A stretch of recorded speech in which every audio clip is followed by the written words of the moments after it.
This segment is sponsored by the Richmond Sentinel, providing news, entertainment, and human interest stories in print and online.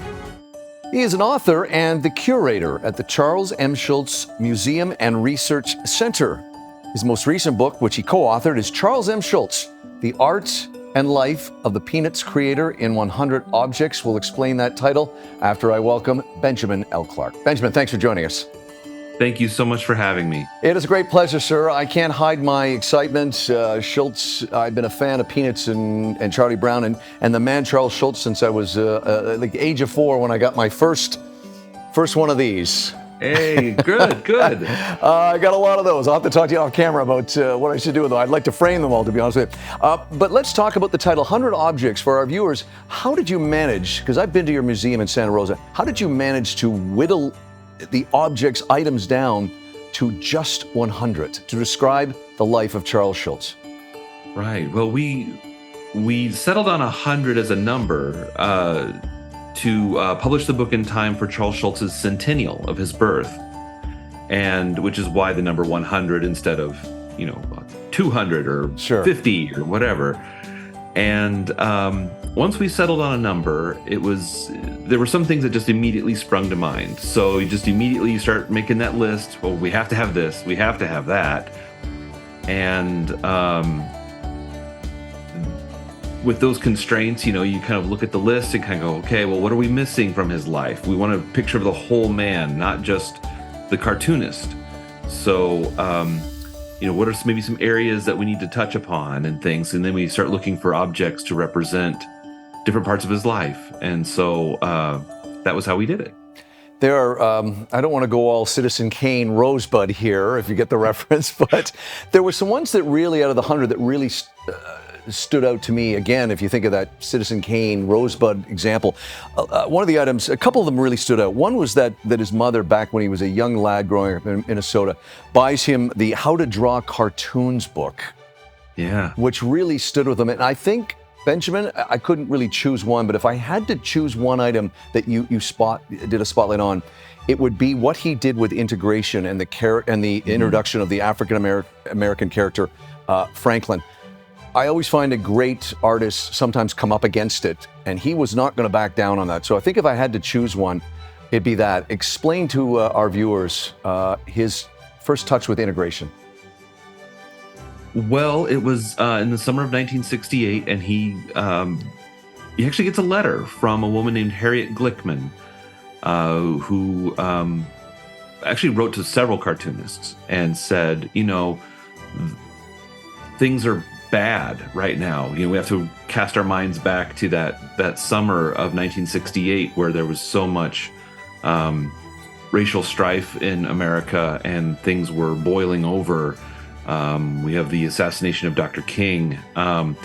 And she writes to these cartoonists and says, basically, if you were to include a black character who is just a normal character, not one of these, awful stereotypes that we've seen on the comics pages in the olden days, that would do a lot of good in the world. And Charles Schulz was very thoughtful about that. And he wrote back to her and said, I've considered this before, and I just don't know how I could do it. I'm not confident I could pull it off in a way that wouldn't come across as patronizing.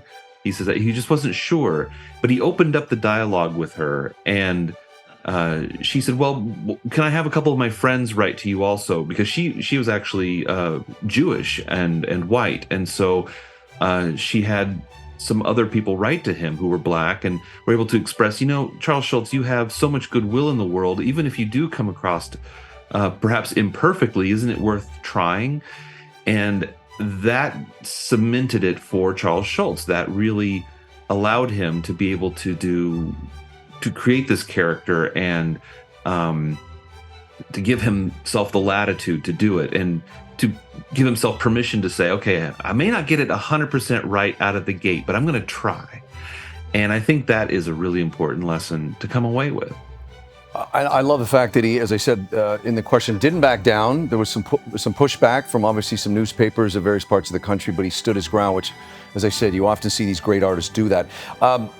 It's amazing to me, too. He starts in 1950, he's in 7 newspapers. By the time he passes away at a young age in 2000, he's in 2,600 papers. I got to say that I'd like to think that he really is kind of like, what he did in his world is really, there's a before and after him. The way I would say probably the same thing about Louis Armstrong and jazz. You agree? Absolutely. Absolutely.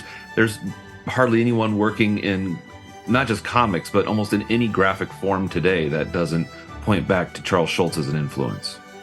And it's great, too, because you've got these 100 items, but you also have commentary from his family, his friends, and the worshiping, as you said, of many cartoonists.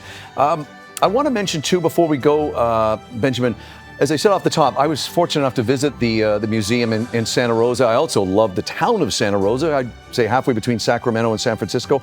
Tell our viewers a bit about the museum and why they should make the trek if they're in the neighborhood. Oh, we have a beautiful museum. We have constantly rotating exhibitions, so there's always something new to see, even if you've been before. And of course, we are in Santa Rosa, like you said, right in the heart of California's beautiful wine country. Not too far from the coast. You know, it's a beautiful place to visit. And aside from just coming to see us, of course, at the Schulz Museum.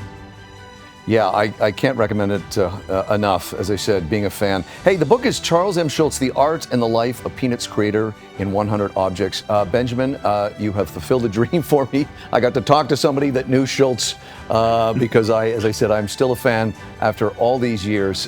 We thank you very much, Benjamin, for joining us here on Our City Tonight. Thank you very much. Thank you so much for having me. You're quite welcome. This segment was sponsored by the Richmond Sentinel, providing news, entertainment, and human interest stories in print and online.